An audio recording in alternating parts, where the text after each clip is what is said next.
Okay, another bike check dito sa Decathlon, Mall of Asia. Ito naman yung gravel bike nila dito. So, ito yung Tri-Van. Anong specific model nito? Ayan, 12CN. Ito yata yung specific model niya.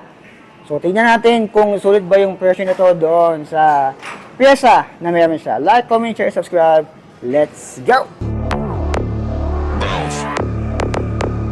You're the last one. Complete the mission. Okay, bike check natin to ang si Tri-Van FCN. Tama ba? CNFR. Kung naman yung model nito. Ayan. So, tignan natin yung frame niya. Literal na talagang bukas ang pang gravel. Pwede mo siyang gawing pang MTB.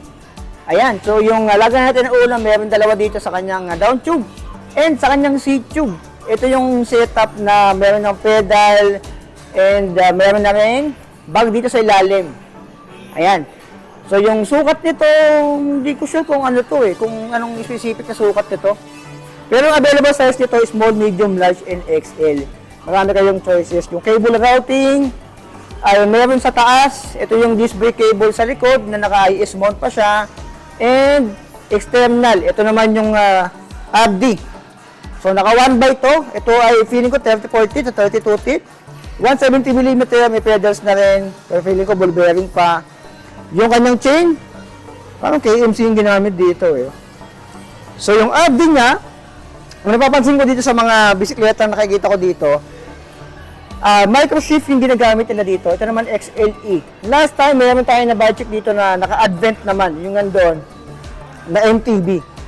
So, ito ay naka-microshift XLE. May lock pala ito Okay, meron siyang locking system. Ayan pakita ko Ito yung locking system niya Ayan. So, nalalak mo siyang pag ganon. So, merong locking system si microshift pala. Yung XLE nila. Ayan.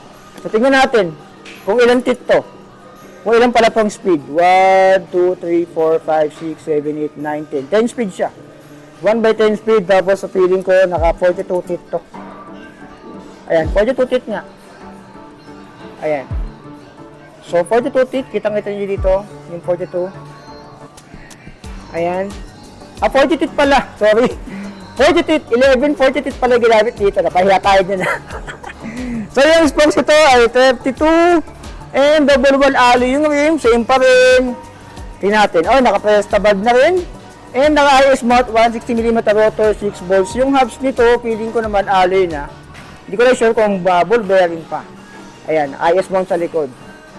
Pwede gawing rim brake. Kung maglalagay kayo ng rim brake, pwede naman. Yung gulong na ginamit ay hosting, hatchting. Ayan. Hindi ko maintindihan. Anong size nito? Made in France pala. France nga pala siya. France, hindi pala Australia. Yung gulong niya, tignan natin. Nandito pala specific alin na to. Ayan. So, naka 11 na 1140 teeth, XL, flared, yung handlebar, 23C, yung tubeless. Okay. 238C. Tubeless na rin pala to, and 38C yung gulong. Ayan, made in France pala to. So, sa kabila, sabi ko Australia, France pala to. So, yung frame ay alloy and carbon yung fork. Ayan, alam ko yung tunog ng carbon Tignan natin Feeling ko carbon yung fork nito And tulad doon sa isang MTB, and tulad doon sa isang road bike na nabike natin dito, isa lang yung kanyang butas. So, feeling ko, lagayan din to ng rack na paganon. Yung paganon.